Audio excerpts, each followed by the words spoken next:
सैयदना इमाम हुसैन शहीद करबला, इमाम आली मकाम सिब्ते रसूल रज़ी अल्लाह तआला अन्हु व अर्ज़ाहु अन्ना, जब मदीने तैयबा में थे और आपको यजीद ने बैत के लिए इसरार किया, और जानते हैं मदीने का गवर्नर वलीद बिन उक़बा इमाम हुसैन को अपने घर में बुलाया और रात के वक्त कहा कि आप यजीद की बैत कर लें, सब ठीक हो जाएगा।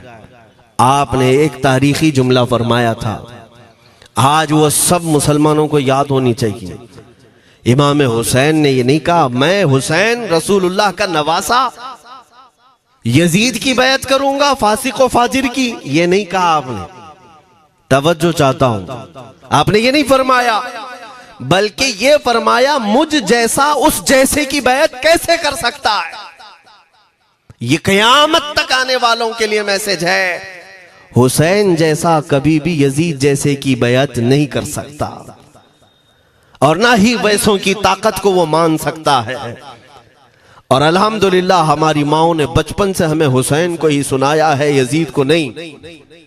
इसलिए आज अगर किसी तख्त पर यजीद बैठा हो तो हमें डर नहीं लगता इस बात का कि वो गर्दन उड़ा देगा, हमें इस बात का खौफ नहीं लगता कि फांसी पर चढ़ा देगा। हमें इस बात का यकीन है कि अगर हमारे टुकड़े भी हो जाएंगे तो इंशाअल्लाह हमारी रूहें करबला जरूर पहुंचेंगी। इमाम हुसैन के साथ क़यामत के दिन उठाए जाएंगे, हक बात करते हुए अगर दुनिया से जाएं।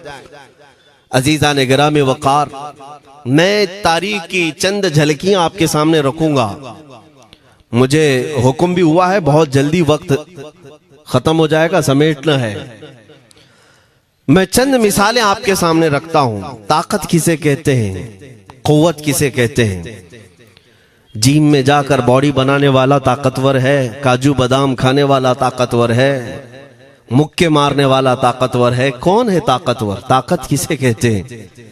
मेरे अजीजों, असल ताकत तो ये है कि तुम इस्तेमाल अपने हाथ पैर कुछ भी ना करो, लेकिन खलबली दूसरों में मची रहे। ये असल ताकत है, ये रब ताला की तरफ से दी हुई होती है इनाम में। वरना आप सोच सकते हैं कि हुसैन आजम के साथ जो लोग आए थे वो कुल काफिला कितना था। अलग अलग रिवायतें, इमाम हुसैन के साथ 135 लोग थे, बाज रिवायात में है 96 थे, 96 लोग थे, बाज रिवायत में 82 थे। शहीद होने वालों की तादाद 72 है। लेकिन इस बात पर अक्सर उलमा मुहद्दिसीन का ख्याल है कि 82 लोग थे, 82 लोग थे। 82 के मुकाबिल में कितने लोगों को आना चाहिए रास्ता रोकने के लिए? अगर किसी आम आदमी से भी पूछे तो डबल कर दो, ट्रिपल कर दो, 4 गुना ज्यादा कर दो। नहीं, 82 को रोकने के लिए पहले 1000 लोग आए, फिर वो 1000 के बाद 4000 प्लस आए, 5000 लोग सिर्फ 82 लोगों को रोकने के लिए आए रास्ता। फिर ये लोग 4 दिन तक रास्ता रोकते ही रहे, 5000 लोग मिलकर। 10वीं मुहर्रम होने से पहले पहले फिर तकरीबन 16000 लोग आए, यानी तकरीबन पूरे टोटल मिलाकर 22000 के करीब, 21000 समथिंग कुछ। 22000 की फौज क्या माने रखती है? किसको रोकने के लिए? 82 लोगों को। इसी से समझ में आता है असल ताकत किसे कहते हैं। ताकत इसी को कहते हैं कि उधर 3 दिन के भूखे और प्यासे हैं, उनके खीमों में साजो सामान भी नहीं, जंग के असबाब भी नहीं, और वो जंग की नीयत से भी नहीं गए। उसके बावजूद 22000 के सीनों में जो खलबली मची है, दुनिया इसी को समझ नहीं पा रही है। अगर दुनिया ये समझती है क्वांटिटी का नाम ताकत है तो हम उसको रद्द करते हैं, नहीं, क्वालिटी का नाम ताकत है। ईमान ये असल ताकत है। और एक तारीखी बात मैं आपके सामने रखता हूं। इमाम हुसैन का रास्ता रोकने के लिए सबसे पहले यजीद की फौज से जो शख्स आया था उसको हुर बिन यजीद कहते हैं। हुर बिन यजीद रियाई 1000 का लश्कर लेकर के ये इमाम हुसैन का रास्ता रोकने आए। 2 दिन तक इधर उधर घुमाते रहा, और जब जब नमाजें होती रही, इमाम हुसैन मुसल्ला इमामत पर हैं और ये यजीदी इक्तिदा भी कर रहे हैं। हर जमात इमाम हुसैन के पीछे हो रही है। लेकिन मैं आपको बताता हूं 10वीं मुहर्रम से पहले इमाम हुसैन ने खुतबा दिया और यजीदियों से कहा, क्या तुम मेरी हैसियत को नहीं जानते? मैं फातिमा जहरा का बेटा हूं, हैदर कर्रार का नूर नजर हूं, रसूलुल्लाह का नवासा हूं। मेरी निस्बतें क्या तुम्हें नहीं मालूम? तुम मेरे खून से अपने हाथों को न रंगो। मैं तुम्हारे पास ऑप्शन रखता हूं, मैं इस रास्ते से अपने वापस मदीने की तरफ जाता हूं या किसी साहिल की तरफ या दिमश्क जाऊंगा। जंग करना नहीं चाहता तुमसे। ये 3 ऑप्शन जब इमाम हुसैन ने रखा तो यजीदियों ने एक को भी कबूल नहीं किया। वो जंग करना ही चाहते थे, इमाम हुसैन के खून के साथ खेलना ही चाहते थे। लेकिन जो हुर बिन यजीद है, तवज्जो चाहता हूं, जो खुद इमाम हुसैन का रास्ता रोकने के लिए आया, उसके दिल में यह बात आई और उसने आकर के 10वीं मुहर्रम को यजीदियों से कहा, मियां मान लो हुसैन की बात, 3 में से कोई एक बात मान लो, हम जंग नहीं करना चाहते, वो रसूलुल्लाह के बेटे ही तो हैं।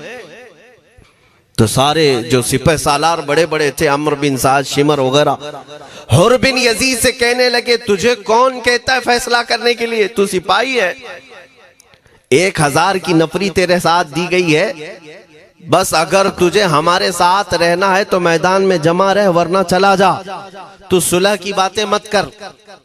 हुर बिन यजीद उसी दिन 10वीं मुहर्रम को उन यजीदियों से कहता, अच्छा अगर तुम मेरे इस बात को नहीं मानते तो तुम्हारी सिपह सालारी तुम्हें मुबारक, मैं हुसैन के खीमे में जा रहा हूं। जो यजीद की तरफ से आया था वो किधर चला गया? मौला हुसैन के खीमे में। कब? सिर्फ 10वीं मुहर्रम, एक रिवायत में 9वीं मुहर्रम को, एक दिन पहले इमाम हुसैन के खीमे में आया, दस्तबोसी की, माफी मांगी और इमाम हुसैन ने कहा, अब तुम जा सकते हो अपने घर। हुर बिन यजीद ने कहा, मैं उस वक्त तक अब आपका साथ नहीं छोड़ूंगा जब तक मेरे जिस्म में आखिरी सांस बाकी रहेगी, मैं आपके साथ रहूंगा। अब इमाम हुसैन की वफादारी में आने वाला कौन था? इसलिए मैं आपको एक चीज दे जाता हूं मेरे अजीजों, अल्लाह अज़्ज़ वजल की कुदरत के फैसले हैं, वो जब चाहता है कहीं से भी किसी को हिदायत अता फरमाता है। वो बातिल कुव्वतों के मौजूद पलने वाला बच्चा भी कभी रब तबारक व तआला हिदायत देता है, उसे आलिम बनाता है, और कभी काबे की छांव में पलने वाले को मौला अबू जहल भी बनाता है, गुमराह कर देता है। हुर बिन यजीद मौला हुसैन के पास आ गए। जो बात मुझे कहनी है उसके लिए मुझे इतना वाकया बयान करना पड़ा है। मैं असल पॉइंट की तरफ आता हूं, क्यों मैं ये बयान कर रहा हूं। जब 10वीं मुहर्रम को जंग शुरू हुई, अम्र बिन साद ने तीर चलाया, तो जानते हैं खीमा हुसैन की तरफ से सबसे पहले मैदान में उतरने वाला यही हुर बिन यजीद ही, यही उतरे अपने घोड़े पर सवार होकर उन्हीं यजीदियों से लड़ने के लिए जिनकी फौज में ये आए थे, उनके मुकाबिल में लड़ने के लिए गए। और जब लड़ने की इब्तिदा हुई, सुबह से दोपहर के करीब तक वो लड़ते रहे, जवाल तक। अब जो बात कहना है तवज्जो से सुनो।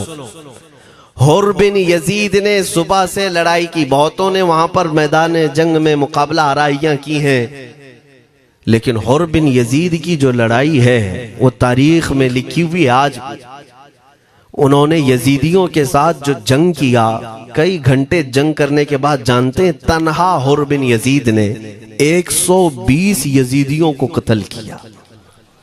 120 की तादाद, एक घोड़सवार एक ही है, 120 को मार गिराया। उसके बाद जामे शहादत नोश किया। मैं तारीख पढ़ रहा था, वहीं पर हमने किताब को रोक दी।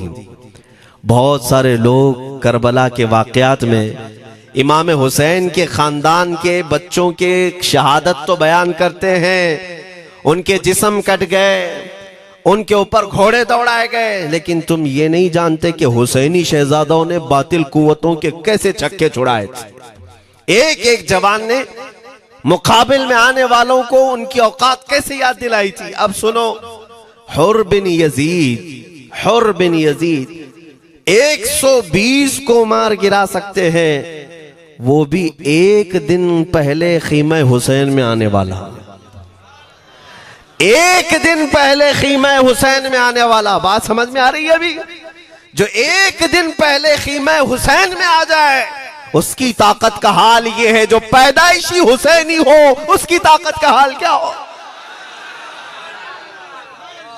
मेरे अजीजों, ताकत किसे कहते ये समझो। यह और बात है कि लोगों को अपनी ही औकात मालूम नहीं, अपनी हैसियत मालूम नहीं है। होता क्या है मैं आपको बताऊं। अल्लामा अब्दुल मुस्तफा आजमी साहब ने एक बड़ी प्यारी बात लिखी है। वो गुजरात के हालात बहुत अच्छी तरह से जानते थे। आपने एक बहुत अच्छी बात लिखी जो हमारे तमाम चीजों से या आज के जमाने में ये चीज मैच होती है। एक ताजिर तिजारत करने के लिए निकला, उसके पास कुछ कीमती हीरे थे, कीमती हीरे थे, और वो हीरों की तिजारत करता था और एक चोर उसके पीछे पड़ गया। और वो चोर रोजाना वो चोरी करने के चक्कर में रहता था कि जब रात को ये ताजिर सोए तो मैं ये हीरे निकाल लूंगा। लेकिन 2-3 दिन जब जब वो ताजिर सोता था वो पूरे हीरे चेक करता था, कहीं नहीं मिलते थे। थक गया चोर। 3 दिन के बाद उस ताजिर को उसने पूछा, चोर ने कहा कि तुम हीरे रखते कहाँ हो? दिन भर तो तुम्हारे पास होते, रात में कहाँ जाते? तो उस ताजिर ने कहा, अकल का अगर तू इस्तेमाल करता तो तुझे बात समझ में आती। रोजाना मैं तेरे ही जुब्बे में रात को ये हीरे रखकर खुद सो जाता था। वो अपना नहीं तलाश करता, इसका तलाश करता। बिला तशबीह बिला तमसील। मेरे अजीजों, तुम्हारे पास जो ताकत है तुम्हें उसका अंदाजा नहीं। तुम जो मोहब्बत मुस्तफ़ा सल्लल्लाहु अलैहि वसल्लम की शमा अपने सीने में रखते हो, मौला करीम का वादा है तुम्हारे साथ, काना हक्कन अलैना नस्रुल मोमिनीन। रब ताला फरमाता हमने अपने ऊपर लाजिम कर लिया है कि ईमान वालों की मदद करें। और हमने मदद देखी है, रब ताला की मदद देखी है। आज के इन हालात में मुझे बताओ, भौंकने वाले भौंक ही रहे, बाकी तुम्हारा क्या बिगाड़ लिया? क्या तुम्हारा खराब किया? बस ये है कि तुम अपने अंदर खलबली मत मचाओ और ज्यादा खौफ और हिरास में मत जियो। अल्हम्दुलिल्लाह मुसलमान हैं, मोमिन हैं, किसी चोर कौम से तुम्हारा रिश्ता नहीं है। तुम दुनिया की उस अजीम कौम हो जो सिर्फ और सिर्फ अपने रब ताला के हुजूर झुकती है, और अपने रब तबारक व ताला के हुजूर ऐसे झुकती है। मैं चैलेंज के साथ कहता हूं, पूरी दुनिया में कोई कम्युनिटी, कोई कौम ऐसी नहीं है जो अपने खुदा को देखने के बाद ही झुकती है। जिसकी भी जाओ, उनके खुदाओं की तस्वीर वहां पर सामने होती तभी झुकते हैं। वो चाहे ईसाई हो, यहूदी हो, कोई भी हो, उन्होंने कोई ना कोई या मूर्ति बनाई है या तस्वीर बनाई है, तब वो झुकते हैं। तन्हा तुम ईमान वाले हो जो आज तक अपने खुदा को देखा नहीं लेकिन हर दिन सजदा करते हो। तुम्हारा ये ईमान है।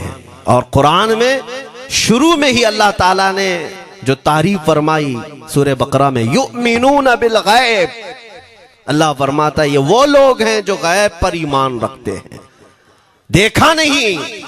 और दुनिया में करोड़ों मस्जिदें होंगी, किसी मस्जिद में अल्लाह की तस्वीर है? किसी मस्जिद में? और या तुम्हें सलातो सलाम पढ़ने के लिए मेरे आका की तस्वीर देखने की जरूरत है? यही तो तुम्हारा ईमान है मेरे अजीजों। मेरे आका को हमने दिल में बसा रखा है, और जब हुजूर पाक की याद आई, बगैर तस्वीर देखे हम खड़े हो जाते हैं। और उनकी मोहब्बत वैसी होती है, हमें किसी तस्वीर और मूरत को देखने की जरूरत भी नहीं होती। तुम्हारी खुसूसियात बहुत हैं। अल्लाह रब्बुल इज्जत ने तुम्हारी पेशानियों को महफूज रखा है, किसी अहरे गैरे के सामने झुकने नहीं दिया। पेशानी मुकद्दस है तुम्हारी। हाँ, ये तो नहीं है कि तुम किसी दरख्त पर भी चले जाओ, पत्थर पर भी चले जाओ, चूहे पर भी झुक जाओ, सांप पर भी झुक जाओ, नहीं है। एक सहाबी हैं, ईमान लाने के बाद वो कहते हैं, या रसूल अल्लाह सल्लल्लाहु अलैहि वसल्लम, दो वाकयात ऐसे हैं जो ज़माने जहालत में हम करते थे। एक वाकया याद करता हूँ तो रोना आता है और एक वाकया याद करता हूँ तो हंसी आती है। हुजूर ने फरमाया वो दोनों क्या है बताओ। उन्होंने कहा पहला वाकया तो ये है जिसको याद करके रोता हूँ कि जवानी में जब हमारे घर बेटी पैदा होती थी तो हम उसका गर्दन मरोड़ कर दफन कर देते थे। आज मुझे ये बात याद आती है तो रोना आता है कि हमने ऐसे कई बच्चियों को दफन कर दिया। अरब वाले दामाद बनाना नहीं चाहते थे और बेटियों को पहले ही मार देते थे। ये वो सहाबी कहते हैं अब याद आती है बात तो रोना आता है। मेरे आका सल्लल्लाहु अलैहि वसल्लम ने फरमाया फिर हंसी किस बात पर आती है। कहते हैं जमाने जहालत में हमारे खुदा जो होते जिनकी हम इबादत करते थे तो जब सफर में जाना होता था तो आटा गूंद करके खुदा बना लेते थे, क्योंकि सफर में जाना है और हर जगह उनको साथ में रखना था खुदा को। वो साहबी कहते हैं सफर के खुदा और होते थे, हवा का अलग, पानी का अलग, मिट्टी का अलग, सब लेकर के चलते थे। फिर हुजूर ने फरमाया हंसी किस बात पर आती है। वो कहते हैं बीच रास्ते में अगर खाना खत्म हुआ तो कभी खुदा का हाथ तोड़ के खाते थे, कभी पैर तोड़ के खाते थे। अरे मेरे अजीजों 1400 साल बाद आज जब आप हंस रहे हैं उस सहाबी को तो इस बात पर हंसी आती होगी। मैं ये बात सिर्फ इसलिए अर्ज कर रहा हूं कि शुक्र मनाओ अल्लाह रब्बुल इज्जत का कि तुम्हें रब तबारक व तआला ने उस कौम में पैदा किया है जिसका माथा सिर्फ वहदहू ला शरीक की बारगाह में झुकती है। तुम ईमान वाले हो और मैंने आयत यही तिलावत की खुतबे में, वला तहीनु वला तहज़नु व अंतुमुल अअलौना इन कुंतुम मुमिनीन। घबराओ मत, परेशान मत हो, तुम सबसे ज्यादा सरबुलंद रहोगे अगर तुम ईमान वाले हो। ये कुरान की आयत है। ईमान किसे कहते हैं? ईमान किसे कहते हैं? यानी अल्लाह ने फरमाया अगर तुम ईमान वाले हो तो सबसे ज्यादा कामयाब हो। अब हम पूछते हैं रसूल पाक से ईमान किसे कहते हैं? मेरे आका की जुबान से सुनो, ला युमिनु अहदुकुम हत्ता अकूना अहब्बा इलैहि मिन वालिदिही व वलदिही वन नासी अजमईन। हजरत अनस से रिवायत है, हुजूर पाक सल्लल्लाहु अलैहि वसल्लम फरमाते हैं तुम में से उस वक्त तक कोई कामिल ईमान वाला नहीं हो सकता जब तक अपने वालिदैन, अपने बच्चे, अपने और सारे इंसानों से ज्यादा मैं उसके नजदीक महबूब ना बन जाऊं। हुजूर से कामिल मोहब्बत जब तक ना करोगे तब तक ईमान भी कामिल नहीं है। खुलासा कलाम यही है कि मोहम्मद से वफा तूने तो हम तेरे हैं, ये जहां चीज है क्या लौह कलम तेरे हैं। बस इसी बात पर आपको आना है। इकबाल भी ये कहता है मैं जर्मनी गया, यूरोप का सफर किया, वहां की तरक्कियों को देखा और वो लोग बहुत आगे बढ़ रहे थे। मैं इसीलिए सफर किया कि मैं वहां तहकीक करके आऊं, देखूं, अपनी कौम को आकर के मैं बताऊं मुसलमानों को कि किस फील्ड में तुम जाओगे तो कामयाब होंगे। साइंस में, फिजिक्स में, ज्योग्राफी में, केमिस्ट्री में, मैथ्स में, कौन सी फील्ड में तुम जाओगे तो ज्यादा माहिर होगे। कई साल इकबाल ने वहां की खाक छानी, तहकीकात किया और वापस जब आया अपनी कौम की तरफ, अल्लामा इकबाल कहते हैं मैं सारी दुनिया वहां की यूरोप की छान करके आया, यही देखने गया था कि मेरी कौम किस मैदान में उतरे तो कामयाब होगी। तो लोगों ने पूछा क्या वो तुम्हें राज मिल गया? वो कहते हाँ मुझे राज मिल गया। लोगों ने पूछा किस मैदान में उतरे? तो वो इकबाल कहता है मैं तो राज को पहुंचा, अपनी कौम को बताता हूं तुम्हारी तरक्की का राज सिर्फ इतना ही है कि मोहम्मद से वफा तूने, कि मोहम्मद से वफा तूने तो हम तेरे हैं। ये जहां चीज है क्या लौह कलम तेरे हैं। सारी कामयाबी का असल राज मेरे आका से बेइंतहा मोहब्बत है। मैं दीनी शख्सियात की बात अपनी जगह पर, जो जिसको आप दुनियावी उलूम कहते हैं, लाओ मैथ्स का कोई बहुत बड़ा माहिर रियाजीदान या कोई साइंटिस्ट आपको ऐसा लगता हो, लाओ मेरे आला हज़रत इमाम अहमद रजा फाजिल बरेलवी के सामने। जानते हैं आप उस आला हजरत फाजिल बरेलवी ने 55 उलूम पर अपनी तहकीकात लिख दी हैं। बाकी जानते कितने थे वो अल्लाह ही बेहतर जाने। एक बात मैं आपको बता रहा हूं, मैथ्स में, मैथमेटिक्स में उनके पास ऐसी ऐसी इजादात थी। एक किताब आला हजरत ने लिखी है ज्योमेट्री पर, आज के बच्चे जो कॉलेज पढ़ते हैं वो जानते होंगे। ज्योमेट्री की भी कई उसमें अक़साम लिखी गई हैं, और आला हजरत ने एक किताब लिखी है कश्फुल इल्ला अन सिमतिल क़िबला, क़िबला पहचानने का इल्म। तुम तो आज वो कंपास लेकर के पहचानते हो ना, अब तो मोबाइल में आ गया, मोबाइल को घुमाओ, इधर दिखा रहा उधर, उधर दिखा रहा उधर क़िबला। मेरे अजीजों, इस्लाम मशीनों से नहीं चलता है। इसका सेल चला गया तो क्या तुम्हारा इस्लाम चला जाएगा? इसकी बैटरी चली गई तो क्या तुम्हारा दीन चला जाएगा? नहीं, इस्लाम मुकम्मल कवायद और ज़वाबित के साथ है। सारी मशीनें खत्म भी हो जाए, इस्लाम ने तुम्हें कायदे बनाकर दिखाए हैं, प्रैक्टिकल। ये क़िबला पहचानने का इल्म होता है। शहर का तूलुल बलद अर्जुल बलद देखना होता है, बहुत सारी उसमें चीजें, उसकी सतह समंदर से ऊंचाई कितनी है, फिर सितारों को देखा जाता है, फिर पहचाना जाता है क़िबला, उसको हिसाब में लगाया जाता है। आला हजरत ने ये जो किताब लिखी पूरे 1400 साल में है। आला हजरत की ये किताब जिसमें 10 कायदे खुद उन्होंने इजाद किए, उनसे पहले किसी ने नहीं लिखी, खुद उन्होंने इजाद किए। और उसके बाद आला हजरत ने चैलेंज के साथ कहा कि मैंने, फकीर ने ये 10 कायदे इजाद किए हैं, इस पर कोई अमल करके क़िबला पहचानना चाहे तो उस पर अमल करके खड़ा हो जाए। अगर हिजाबात हटा दिए जाएं तो काबा उसकी नाक के सामने होगा। आला हजरत ने लिखा है काबा ऐन उसकी नाक के सामने होगा। परफेक्ट कायदे उन्होंने लिखे। ये कायदे कहां से आए? हिसाब, मैथमेटिक्स।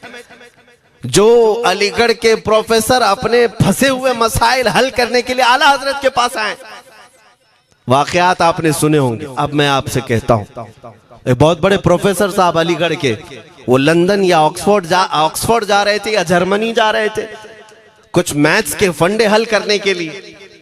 आला हजरत के खलीफा ने उन्हें मशवरा दिया कि चले मौलाना अहमद रजा साहब बरेली में रहते हैं, उनसे बात कर लेंगे। पहले तो उन्होंने मजाक उड़ाए, मौलवी लोगों का काम है, प्रोफेसर जिसमें फंसा हुआ है। उन्होंने कहा लंदन और जर्मनी जाने में जितना खर्चा आता है उससे कम ही बरेली को लगता है, एक बार ट्राई कर लीजिए। वो आए आला हजरत के यहाँ, वो मौलाना सैयद सुलेमान साहब के कहने पर जब आला हजरत के पास आए, असर का वक्त था, अजान हो चुकी थी, आप मस्जिद की तरफ जा रहे थे। प्रोफेसर साहब से मुलाकात हुई। आला हजरत ने पूछा कैसे आना हुआ? उन्होंने कहा एक बहुत पेचीदा मसले में फंस गया हूं, मैथ्स का, रियाजी का, हिसाब का हल नहीं होता, इसके लिए मैं बाहर का सफर कर रहा था। आपके शागिर्द मौलाना सुलेमान साहब ने कहा कि आपसे मिलने। आला हजरत ने कहा दिखाएं क्या मसला है? उन्होंने कहा इतने शॉर्ट टाइम में यह हल नहीं होगा, नमाज के लिए आप जा रहे हैं। आला हजरत ने फरमाया फिर भी दिखाओ। आला हजरत को उन्होंने वैसे ही खड़े दिखाया। देखते ही आला हजरत ने उंगलियां रखी और कहा इसका यहां से, इसका यहां से, फलां का यहां से, इस तरह आप लगा करके देख ले, मैं असर की नमाज से फारिग होकर आता। वो प्रोफेसर साहब कहते हैं उन्होंने चुटकियों में यूं हल किया, मैं जब बैठ करके उस मसले को लगाया तो तुरंत 2 मिनट में वो मसला हल हो गया। अब जिसके लिए मैं ये वाकया अर्ज कर रहा हूं सुनो। वो हैरत में आंखें फटी फटी रह गई उस प्रोफेसर साहब की। उधर नमाज होने के बाद आए आला हजरत, तो वो अश करने लगे। कहा मौलाना साहब मैं पहली मर्तबा देख रहा हूं कि मदरसे का कोई मौलवी मैथ्स के इतने टफ फंडे को हल कर लेता हो।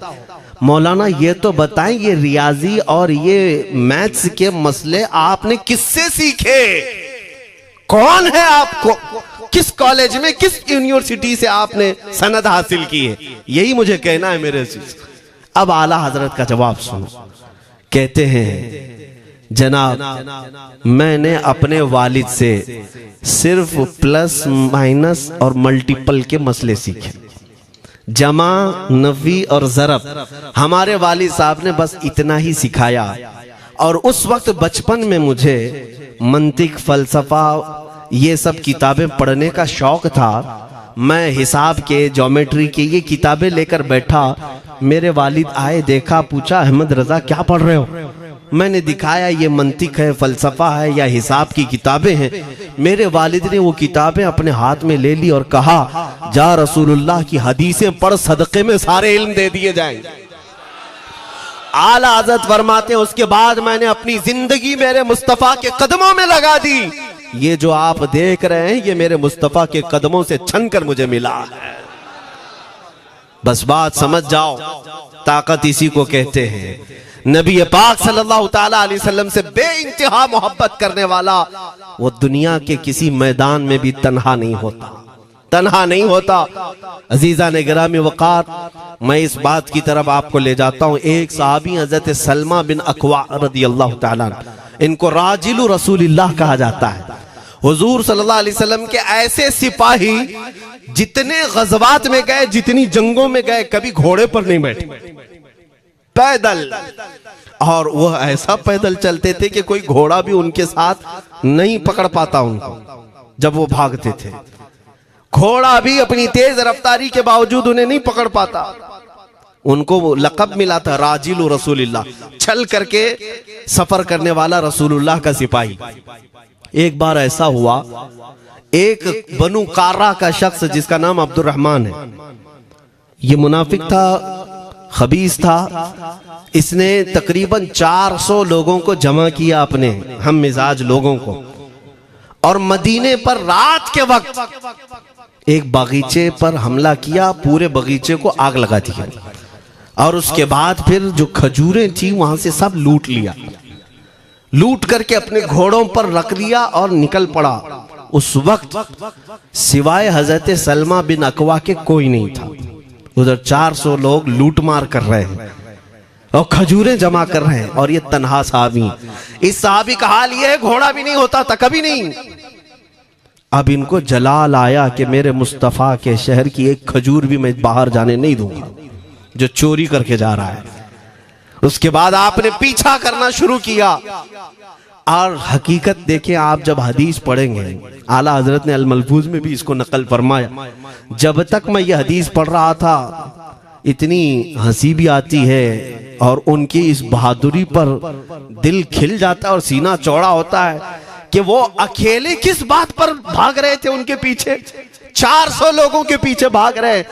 अच्छा, कोई ये कहे कि नादान आदमी है, 400 लोगों को नहीं देख रहा, अकेला भाग रहा है, हो सकता है इनको कोई कह दिया हो, लेकिन मुझे हैरत उन 400 पर हो रही है जो एक से डर के भाग भी रहे थे।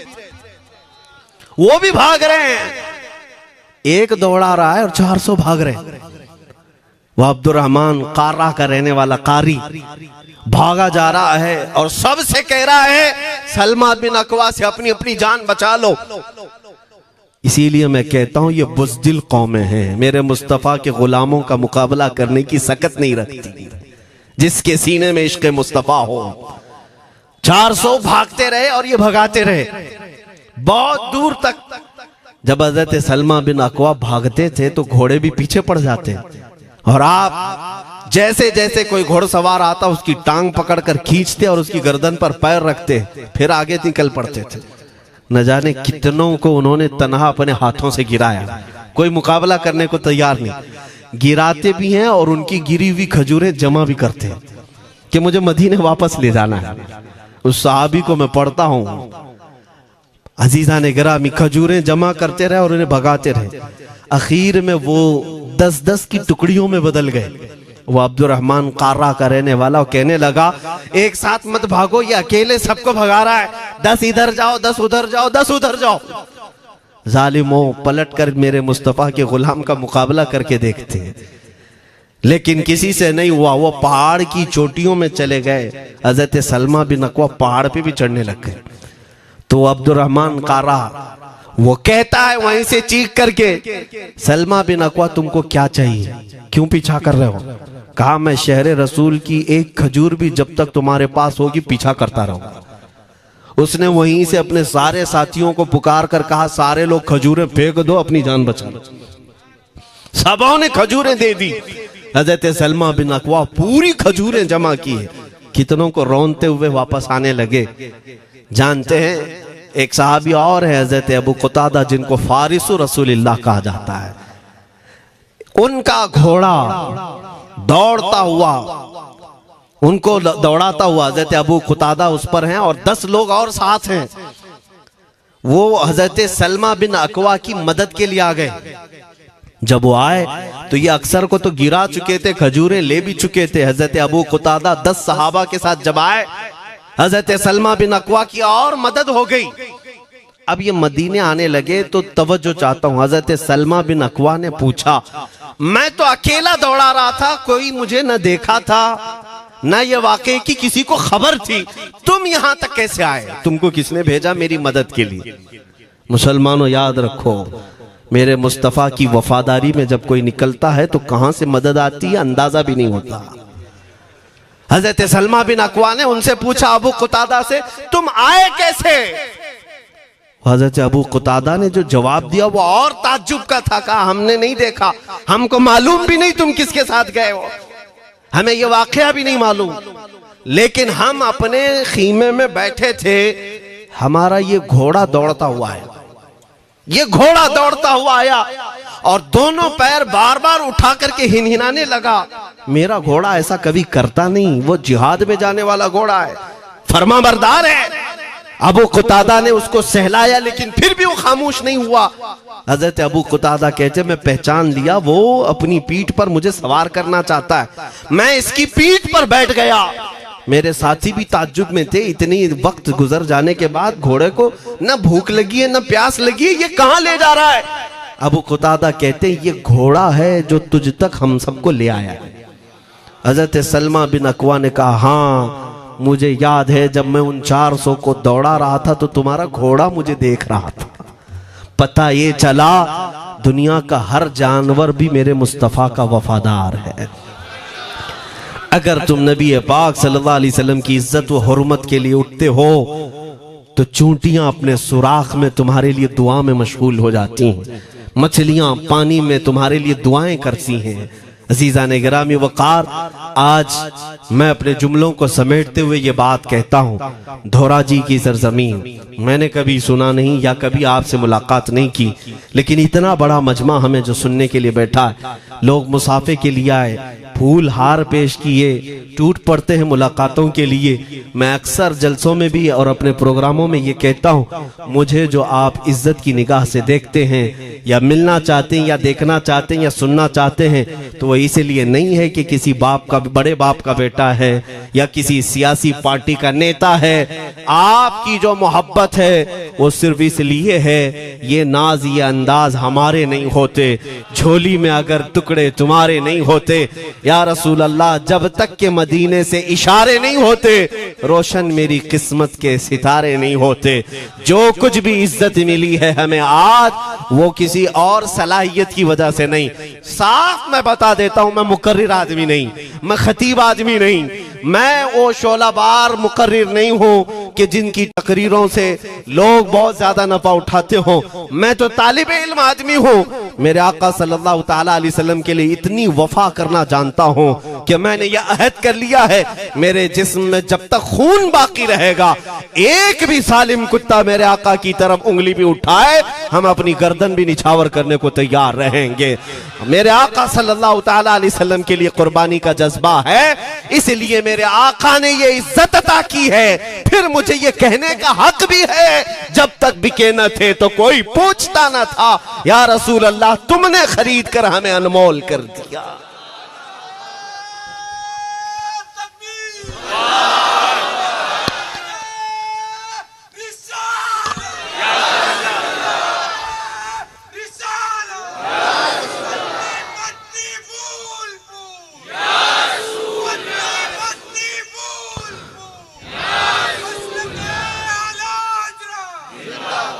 मेरे अजीजों, इस बात पर आज तुम्हारा इत्तिहाद होना है, आज तुम्हारा इत्तिहाद होना है। मैंने काफी इलाकों के दौरे की और देख लिए, लोग जो कहते हैं हम बिखरे हुए हैं, बटे हुए हैं, टुकड़ों में हैं, लेकिन मैंने सबको देखा, यकीनन फिरकों में भी बटे हैं, सिलसिलों में भी।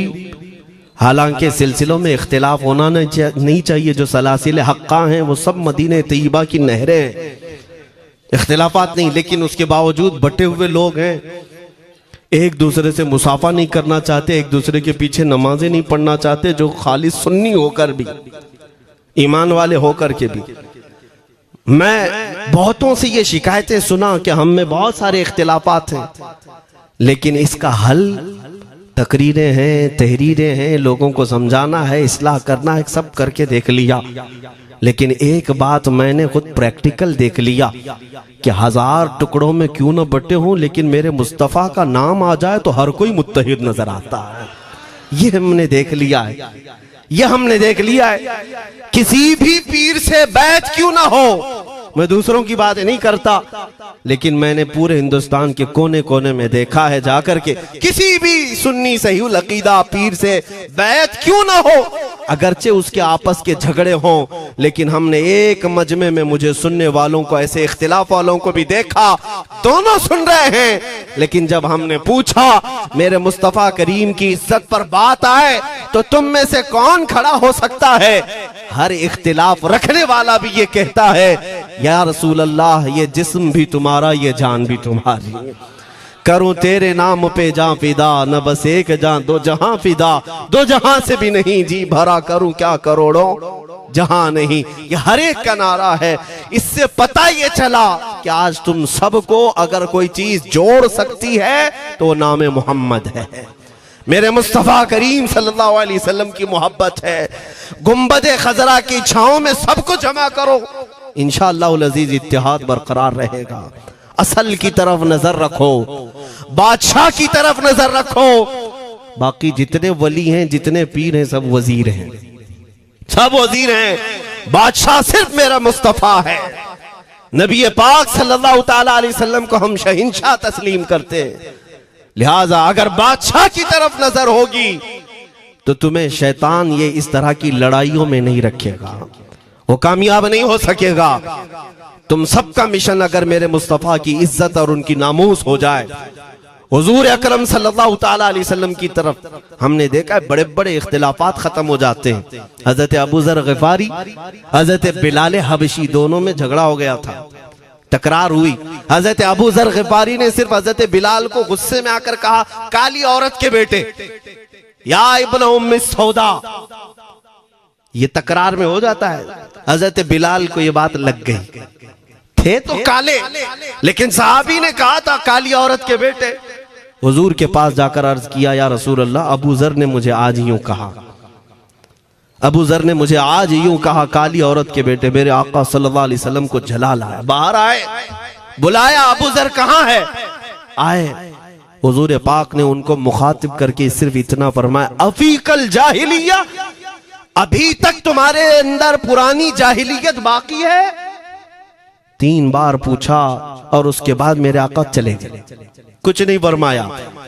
पुराने जमाने की काफिरों की जाहिलियत अभी बाकी है, जो माँ के नाम से लोगों को गालियां देते या पुकारते थे।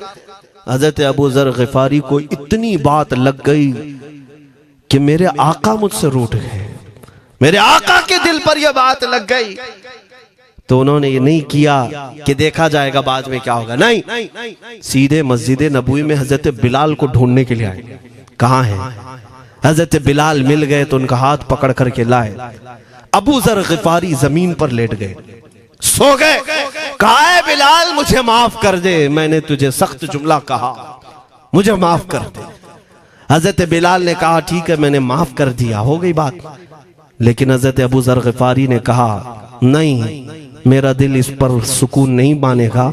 एक काम करो ए बिलाल, तुम अपना ये पैर मेरे चेहरे पर रगड़ो, ये तुम्हारा तलवा जिसको मैंने काला कहा था, उसी तलवे से मेरे चेहरे पर तुम रगड़ो, ताकि मुझे मेरी हैसियत पता चल जाए। हजरत बिलाल क्या उनकी बात पर अपना पांव उनके चेहरे पर रगड़ देते? दोनों हाथों से उनको जमीन पर उठाया और सीने से सीना लगाया। कहा है अबू ज़र, कैसी बात करते हो? जिस आका के तुम गुलाम हो, उसी आका का मैं भी गुलाम। मैंने ये तारीख में पढ़ा है, अगर सख्तियों को कोई चीज जोड़ सकती है तो वो मेरे आका की मोहब्बत है और मुस्तफा करीम की मोहब्बत है। तुम्हारे सीने चौड़ा कर देगी, तुम्हारा दिल कुशादा कर देगी, तुम अपनों को एक्सेप्ट करने लग जाओगे अपने नबी की निस्बत पर। हाँ, एक बात याद रखें, मैं ये सिर्फ मेरे आका की निस्बत वालों के लिए कह रहा हूं। बाकी हमारा अकीदा तो ये है, नबी से हो जो बेगाना उसे दिल से जुदा कर दे, पिदर मादर बिरादर जानो माल उन पर फिदा कर दे। हम उसको मानते ही नहीं, चाहे बाप हो कि माँ हो, जो मेरे नबी को नहीं जानता, जो मेरे आका की अजमत को नहीं पहचानता। मैं उनके बारे में नहीं कहता। हाँ, हमारे एक उस्ताद बुजुर्ग उन्होंने फरमाया था कि बेटा बात करने का लहजा नरम रखना हमेशा। बहुत सारे लोग हमारी तकरीरों को अभी अभी जो सुनते हैं वो कहते हैं बहुत कड़क बोलते हैं, सख्त बोलते हैं। मेरे अजीजों, पिछले 15 साल से करते हैं हम तकरीरें, अखलाकियात पर, तसव्वुफ पर बहुत सारे नरम अंदाज में गुफ्तगू करने के हम आदी थे।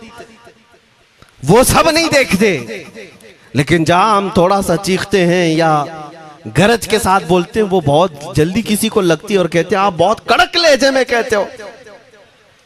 90% हमने नरम लहजे में बात किया है, लोगों को अखलाकियात सिखाया है। चोरी, जिना, डकैती, सूद, शराब, इन सब की मजम्मत पर बयानात हमने रिकॉर्ड किए। वो सब नजर नहीं आता, लेकिन सख्त जुमले बहुत जल्दी नजर आते हैं। लेकिन ये मैं क्यों करता हूं वो भी आपको बता दूं। हमारे एक बुजुर्ग उस्ताद ने फरमाया, कहा कि बेटा नरम गुफ्तगू करने की आदत रखना, इसलिए कि मेरे आका सल्लल्लाहु अलैहि वसल्लम की सुन्नत है नरमी से कलाम करना। लेकिन एक बात याद रखना, जिंदगी भर नरमी से बात करो, लेकिन मुस्तफा करीम सल्लल्लाहु अलैहि वसल्लम की एहानत या दुश्मनी किसी में देखो तो फिर न तुम्हारी जुबान मीठी होनी चाहिए, न दिल नरम होना चाहिए, न दिमाग ठंडा होना चाहिए। हाँ, ये ईमान का तकाजा है। हम जो सख्त बात करते हैं, लोगों को ऐसा लगता है कि इतना कड़क नहीं बोलना चाहिए। तुम्हें पता भी नहीं हजरत उमर फारूक कितना बोलते थे। हाँ, उमैर बिन वहब एक शख्स था जो हुजूर के कत्ल का इरादा करके आया था मक्का से। सफवान नाम का एक और शख्स, उमैर नाम के 2 लोग हतीम काबा में बैठकर मीटिंग करके आए, क्योंकि सफवान का बाप जंगे बदर में मारा गया था, उमैर का बेटा जंग में कैदी होकर हुजूर के पास कैद था। दोनों का प्रॉब्लम सेम था। दोनों लोग हतीम काबा में बैठ करके फैसला करते हैं। सफवान ने कहा मैं तुझे बहुत पैसे दूंगा, एक तलवार को जहर में बुझा कर जाओ मदीने और मोहम्मद का कत्ल करके आओ सल्लल्लाहु अलैहि वसल्लम। उमैर बिन वहब तलवार छुपा करके मदीने आया, लेकिन जिस वक्त वो आया, हजरत उमर फारूक चंद सहाबा के साथ मस्जिद नबवी के बाहर खड़े थे। देखते ही उसकी गर्दन में जो है ये गमछा डाला, रुमाल, और कहा खुदू हादल कल, पकड़ो इस कुत्ते को। ये हजरत उमर की जुबान से निकलेंगे, कहते हैं पकड़ो इस कुत्ते को। यही वो है जो बद्र के अंदर, मैदान बद्र में मक्का वालों को भड़का रहा था जंग पर हुजूर के खिलाफ। यहाँ मदीने में आया है, पकड़ो इसको। हजरत उमर बाहर ही सब कर देते, लेकिन कहा कि मैं हुजूर से पूछ के आता हूँ इसका करना क्या है। मेरे आका के पास गए, कहा या रसूल अल्लाह, शैतान कुरैश आया है, कुरैश का शैतान आया है उमैर बिन वहब, और मुझे लगता है वो बुरी नीयत से आया है। हजरत उमर पहले ही भांप रहे हैं, मुझे लगता है वो बुरी नीयत से आया है, क्या करना है आप हुक्म फरमाए। मेरे आका ने फरमाया उमर उसको अंदर ले आओ। उमैर बिन वहब को वैसी गर्दन में वो गमछा डाल के घुमा के अंदर ले आए मस्जिद नबवी में। हुजूर ने पूछा, हजरत उमर से कहा छोड़ दो। जब अंदर आया तो पूछा हुजूर ने क्यों आए उमैर। अब वो झूठ बोलने लगा, कहा मेरा बेटा आपके पास कैदी है, खैर खैरियत पूछने के लिए आया, और क्या है। मेरे आका ने फरमाया सच सच बताओ क्यों आए हो। उसने फिर कहा मैं अपने बेटे की खैरियत मालूम करने आया हूं, और क्यों आया हूं। हुजूर ने फरमाया खैरियत मालूम करने आए तो तलवार लेके क्यों आए हो। उसने तलवार दिखाने के लिए फेंक दिया, कहा इस तलवार का क्या होना है। तलवार तो हमारे पास बद्र में भी थी, लेकिन पता आप ही के साथ थी। बड़ी बड़ी बातें करने लगा। मेरे आका को जलाल आया और कहा उमैर वो बात क्यों नहीं बोलते जो तुम सफवान के साथ काबा के हतीम में बैठकर करके आए हो। मदीने में बैठा रसूल खाने काबा में होने वाली गुफ्तगू को सुन रहा है।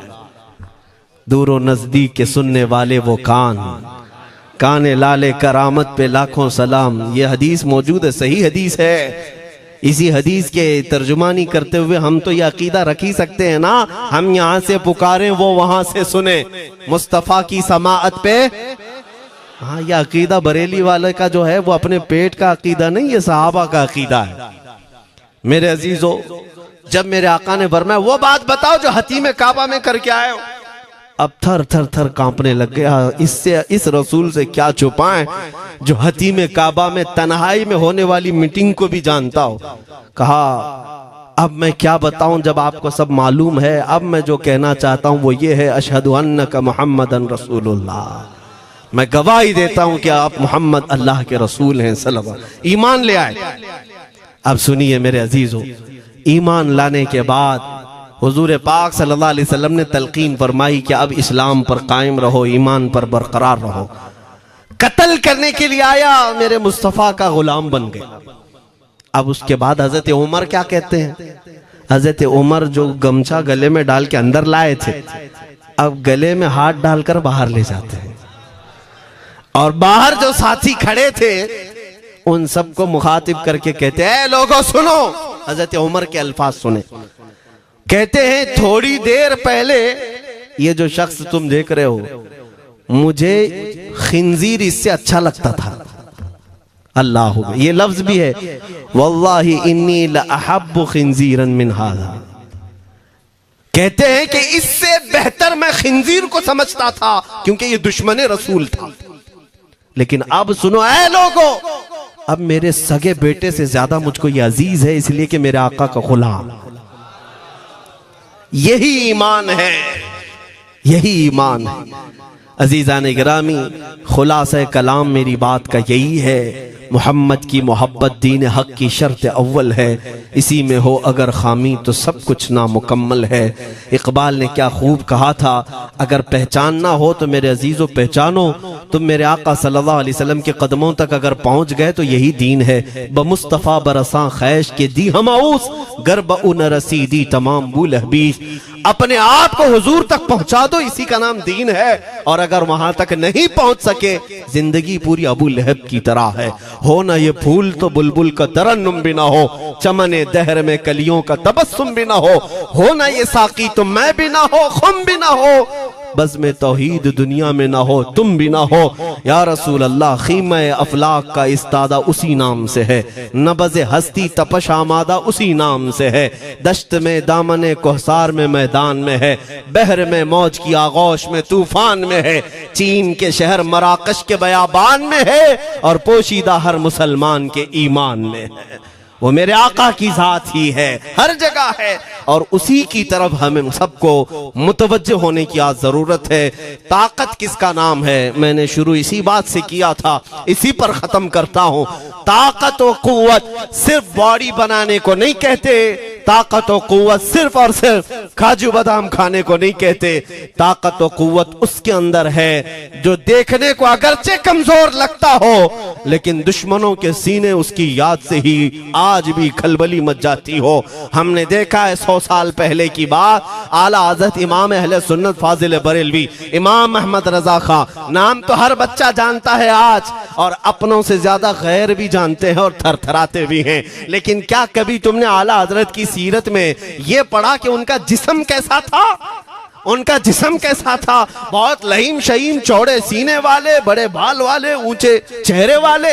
नहीं मेरे अजीजों, तारीख में आप पढ़ोगे आला हजरत कसरत से लिखने की वजह से, कसरत से इबादत की वजह से, जिस्मानी एतबार से बड़े दुबले पतले थे, बड़े दुबले पतले थे।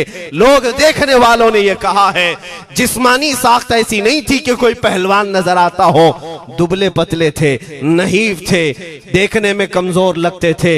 लेकिन मजाल है जब वो आशिक रसूल का कलम चलता था, कलम चलता था, और वो भी यूं पुकार कर कहता था ये रजा के नेज़े की मार है, कि आदू के सीने में गार है, किसे चारा जोई का वार है, कि ये वार वार से पार है। और फिर उन काफिरों को कहा था उस इमाम अहले सुन्नत ने, किल के रजा है खंजरे खूंखार बरकबार। ये कोई दावा नहीं कर सकता आज। किल्क किसको कहते हैं समझा भी देता हूं मैं आपको। किल्क रजा, आला हज़रत अपने कलम को कह रहे हैं, किल्क मतलब कलम, रजा का कलम कैसा है? खंजरे खून खार बरकबार, यानी खून पीने वाला खंजर और चमक पैदा करने वाली जो बिजली होती है। आला हज़रत बड़े नरम दिल भी थे, रहम दिल भी थे। अपनों को जब नवाजते थे तो बेहिसाब नवाजते थे। आजिजी ऐसी कि बच्चों से भी माफी मांगते, आजिजी ऐसी, और अपने पीर खाने पर जाने की बात आए तो चप्पलें कितनी दूर छोड़ जाए। गुरूर और घमंड की बात नहीं, लेकिन जब मेरे मुस्तफा के दुश्मनों से मुकाबले की बात आती तो यूं कहते, तुम क्या समझते हो किल के रजा है खंजरे खूंखार बरकबार, आदा से कह दो खैर मनाए न शर करे। ये बात ईमान के तकाजे की है। मैं आज हर आलिम से मिंबर पर बैठे हुए और हर मोमिन से यही कहना चाहता हूं, जो मेरे मुस्तफा की इज्जत की बात आए सर चढ़कर बोलना सीख जाओ। मेरे आका ने फरमाया है, जालिम और जाबिर बादशाह के सामने हक बात का ऐलान करना सबसे अफजल जिहाद है। और ये तो कर ही सकते हो। उन पाखंडियों को लफ्ज़ जिहाद से भी डर लगता है और लफ्ज़ जिहाद पर ही बड़ा प्रोपेगेंडा करते हैं। मुझे इस बात का कोई खौफ नहीं। हाँ, लोग ये कहते हैं मौलाना जिहाद के लफ्ज पर थोड़ा साइड होकर के बात कर लेते हैं। तुम बुज़दिल क्यों बने जा रहे हो? लफ्ज़ जिहाद एक पाकीज़ा लफ्ज है, मुकद्दस लफ्ज है। इस लफ्ज को अगर निकाल दिया तो मेरे आका की आधी सीरत खत्म हो जाएगी। कैसे बताओगे नबी पाक की सीरत? बदर को क्या कहोगे? तकरार हुई थी। खंदक, उहद, तबूक, खैबर, ताइफ, ये सब को क्या कहोगे? तकरार हुई थी। जिहाद लफ्ज है, सेल्फ डिफेंस का नाम है। इतना हक तो हर एक को है मेरे अजीजों। लेकिन ये तो आज मैं ये बात भी नहीं कर रहा हूं तुमको तलवार उठाओ, बंदूक उठाओ, गोली मारो, बंदूक से लो, ये सब बातें तो हम करते भी नहीं, हमें जरूरत भी नहीं। लेकिन हमें पता है हमारे अल्फाज ही काफी हैं। मेरे आका सल्लल्लाहु ताला अलैहि वसल्लम की मोहब्बत जिसके सीने में हो, मेरे आका ने जब ये फरमाया है कि हक बात का ऐलान करना सबसे अफजल जिहाद है, तो इस पर तो हर कोई आज अमल कर सकता है। हक बात कहो, मिंबरों से कहो, और ट्रस्टियों से भी कहता हूं उलमा को कहने की आजादी भी दो कि वो बुज़दिल न बनाए। खौफ न रख रजा जरा, तू तो है अब्दे मुस्तफा। एक बात समझ करके चले, हम मुल्क के खिलाफ, कानून के खिलाफ नहीं बोलना चाहते। मुल्क हमारा भी है, देश हमारा भी है, और यहाँ के कवानीन जिस पर हम अमल कर रहे हैं, खुशी से अमल कर रहे हैं। लेकिन इन जालिमों ने क्या बना दिया है, इनके नजदीक देश पूरा मोदी है। हाँ, इन साहब के बारे में मत बोलो, वो देश है, कल को अगर नहीं रहे तो देश चला जाएगा। मेरे अजीजों, किसी व्यक्ति, किसी शख्स की गलत पॉलिसियों पर तनकीद करने का नाम देश के खिलाफ बोलना नहीं है। हम अपने देश से मोहब्बत ऐसी करते हैं, ऐसी करते हैं। आज भी आजादी का दिन है ना, आजादी का दिन है। ये लगे हाथों ये बात कह करके गुजरता हूं। आज भी जा करके देखें, इंडिया गेट पर सबसे ज्यादा शहीदों के नाम जो लिखे गए हैं वो मुसलमानों के हैं। इनको क्या पता है 1857 से जो अंग्रेजों के खिलाफ लड़ रहे थे, ये लड़ रहे थे। आजादी का परचम सबसे पहले बुलंद करने वाला कोई संगी नहीं था, वो शहीद टीपू सुल्तान था। सबसे पहले तोपमैन हिंदुस्तान का, अंग्रेजों के खिलाफ आवाज बुलंद करने वाला। पूरे अंग्रेज उसके खिलाफ खड़े थे। इनको आज बोलने की तौफीक भी नहीं मिलती। और उसके अलावा वो उलमा की बात कहां चली गई आज? अंग्रेज तारीखदान ने लिखा है कि सबसे ज्यादा हमें खतरा हिंदुस्तान में मुसलमानों से था, और हमने दिल्ली से लेकर कश्मीर तक कोई एक झाड़, कोई एक दरख्त बाकी नहीं था जिसमें हमने एक आलिम को लटकाया नहीं था फांसी पर। जिनकी तादाद गिनी गई है तो तकरीबन 26,000 उलमा को इन्होंने फांसी दी थी, दिल्ली से लेकर कश्मीर तक। मुझे बताओ, जजीरा अंडमान निकोबार में किसको भेजा इन्होंने? मौलाना फजल हक खैराबादी, इनायत अहमद काकोरवी, ये तमाम वो लोग हैं। अल्लामा इनायत अहमद काकोरवी, जिनकी किताब आज तकरीबन हर मदरसे में पढ़ाई जाती है, इल्म सिखा। ये किताब यहाँ चटाई पर बैठकर लिखी हुई नहीं, उस जेल की दीवारों पर लिखी हुई किताब। उसको पढ़ करके आज बच्चे आलिम बनते, हम भी पढ़े। ये वो लोग हैं जिनको सिर्फ और सिर्फ हक बात कहने की बुनियाद पर जिंदगी भर जेल में डाल दिया गया। आज ढूंढ करके निकालो मौलाना फजल हक खैराबादी का मजार कहाँ है, और अंडमान निकोबार में। जहां काला पानी की सजा दी जाती थी। किफायत अली काफी का नाम सुना है मेरे अजीजों? ये नाम का जिक्र आना तो हक बनता है आज की रात जरूर। मुरादाबाद शहर का वो आलिम रब्बानी, वो सिर्फ और सिर्फ मुजाहिद आजादी नहीं बल्कि फना फिर रसूल भी था। आप इसी से अंदाजा लगा लें, आला हजरत जैसा आशिक, हदायके बख्शिश लिखने वाला। आला हजरत के अशार तो पता है ना, इमामुल कलाम कहते हैं। आला हजरत की नातों को इमामुल कलाम कहते हैं। सारे कलामों का इमाम आला हजरत की नाते हैं। पढ़ करके देख लो, वजद आ जाए हुजूर की नाते। लेकिन उस आला हजरत से पूछा गया, आप किसकी नाते पसंद करते हैं? आला हजरत फरमाते हैं, मैं सिर्फ दो ही लोगों की नाते सुनता हूं, या तो हसन रजा बरेलवी की या अल्लामा किफायत अली काफी की। आला हजरत जिसकी नाते सुनते हो, इसी से अंदाजा कर सकते हो किफायत अली काफी कौन थे। मैं अक्सर जगहों पर इनका तस्करा करता हूं ताकि बच्चों के जहनों में ये बात मुंतकिल हो जाए। अब मैं आपको बताऊं, उनकी जुबान में अल्लाह ने वो ताकत दी थी कि वो जब इश्क़ रसूल पर बोलते थे तो हजारों का मजमा रोने लगता था, उनकी तरफ आ जाते। और अंग्रेजों को ये बात कतान पसंद नहीं थी। उन्हें कई तरह से गिरफ्तार करने की कोशिश की गई। आखिरकार एक मुनाफिक के जरिए से मौलाना किफायत अली काफी को गिरफ्तार करने के लिए अंग्रेज आए। कितने जानते हैं? 3000 लोग आए एक आलिम को गिरफ्तार करने। हमेशा कुत्ते झुंड में ही आते हैं। हाँ, मॉब लिंचिंग भी जो है ना, कुत्ते झुंड में ही करते हैं। किफायत अली काफी रहमतुल्लाह अलैह को गिरफ्तार करके ले गए दारुल इमारत में। अंग्रेजों ने रात के वक्त किफायत अली काफी के कपड़े खोले और उनके जिस्म पर गर्म इस्त्री फेरी। इस्त्री से पूरा दागते थे और जब चमड़ी जल जाती थी तो उस पर नमक छिड़कते थे। हफ्ता भर तक अल्लामा किफायत अली काफी को उन्होंने ये दर्दनाक सजाएं दी। बीच में कई मर्तबा उनको सामने ऑफर रखा, तुम बदल लो अपनी बातें, छोड़ दो अपनी इस कौम को वरगलाना, छोड़ दो ये सब जो तुम तकरीरें करते हो, हम अपने हुकूमत में तुम्हें ले लेंगे, वजीफा भी देंगे, ओहदा भी देंगे। किफायत अली काफी रहमतुल्लाह अलैह ने फरमाया, तुम गलत जगह हाथ मारे हो। हाँ, ये वो जगह नहीं है जहां से 500 पाउंड लेकर के कौवा भी हलाल कर दिया जाए, हर चीज जो है तुम्हारे हिसाब की बना दी जाए। ये वो जगह नहीं है। किफायत अली काफी रहमतुल्लाह अलैह ने कहा, मेरा दीन इतना सस्ता नहीं है, इतना सस्ता नहीं है। उसके बाद उन्होंने कहा, तो फिर तुम मरने के लिए तैयार रहो। कहा, खुशी से। 8 दिन के बाद उनको एक चौराहे पर ले जाकर फांसी का फंदा लगाया गया और पूरे मजमे में आपको फांसी के लिए चढ़ाया गया। अंग्रेजों ने पूछा था, कोई आखिरी वसीयत है तुम्हारी, कोई आखिरी ख्वाहिश है तो बता दो लोगों में। फांसी पर चढ़ने वाला ये कहता होगा, मेरी बीवी से मिल लूं, बच्चों से मिल लूं, जायदाद प्रॉपर्टी की वसीयत कर दूं, मेरे बाद कौन बैठेगा वो कह दूं। लेकिन किफायत अली काफी की बात पर कुर्बान जाओ। उस भरे मजमे में कहते, हाँ मेरी आखिरी ख्वाहिश एक ही है, एक बार नाते रसूल पढ़ लो। अल्लाह अल्लाह, एक बार नाते रसूल पढ़ लो। उन्होंने कहा, ठीक है, तुम्हारी इस ख्वाहिश का हम अदब करते हैं, कर लो। किफायत अली काफी रहमतुल्लाह अलैह फांसी के फंदे पर चढ़ने से पहले क्या मगन होकर के गुनगुना रहे थे। यूं कह रहे थे, कोई गुल बाकी रहेगा न चमन रह जाएगा, पर रसूलुल्लाह का दीने हसन रह जाएगा।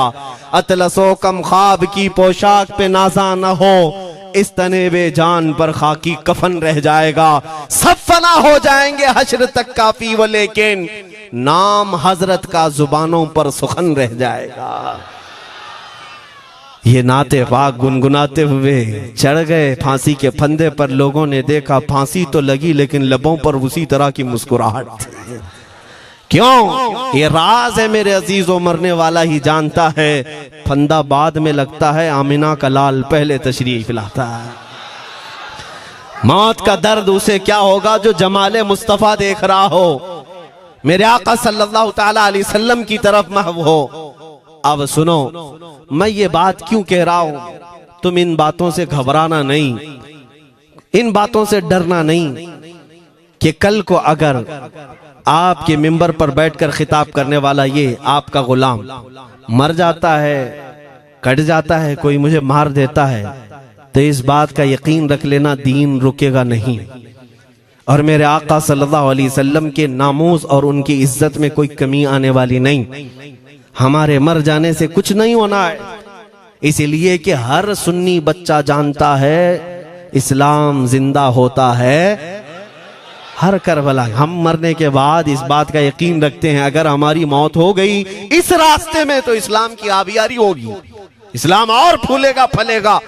और हुआ यही, किफायत अली काफी को फांसी का फंदा देकर 8 दिन तक जश्न मनाया था अंग्रेजों ने। जब मौलवी चला गया जो लोगों को तकरीर करता था, हजारों का जमा करता था, हुजूर अकरम सल्लल्लाहु अलैहि वसल्लम की मोहब्बत की बातें करता था, चला गया, हमने फांसी दे दी। लेकिन इन जालिमों को मालूम नहीं मेरे खुदा का कानून क्या है, कुदरत खुदाबंदी का कानून क्या है।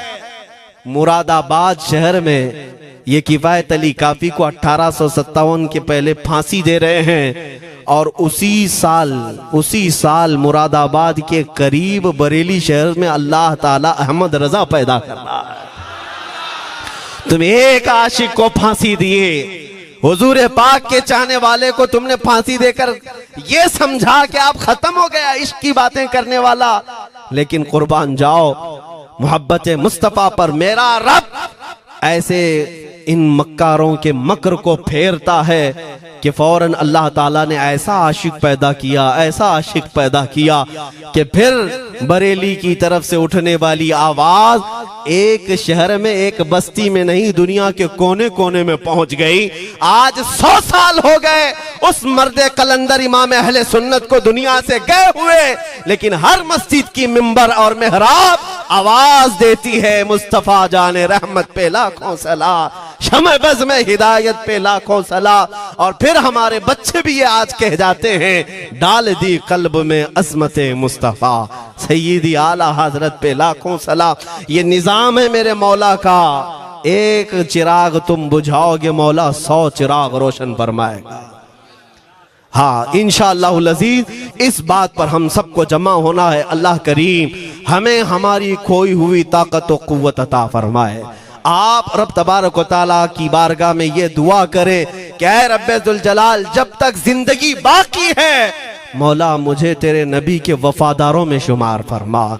इसलिए मैं जब भी हुजूर की बारगाह में अरीजा पेश करता हूँ तो ये जरूर कहता हूँ, आखा बद हैं तो आपके, भले हैं तो आपके, टुकड़ों पे यही के पले हैं, रुख किधर करें, तुझसे जो मुंह छुपाएं तो करें किसके सामने। या रसूल अल्लाह, क्या किसी और से तवक्को नजर की है? हमारा मानना तो ये है, मैंने देखा भी है अपने बच्चों को, और हम कहते हैं मेरे आका की बारगाह में, आका गुनहगार तो हो गए लेकिन आपके गद्दार नहीं है, गद्दार नहीं है। जब तक गद्दार नहीं होंगे मेरे आका की तरफ से तुम्हारे लिए हमेशा इस्तकबालिया खुला रहेगा।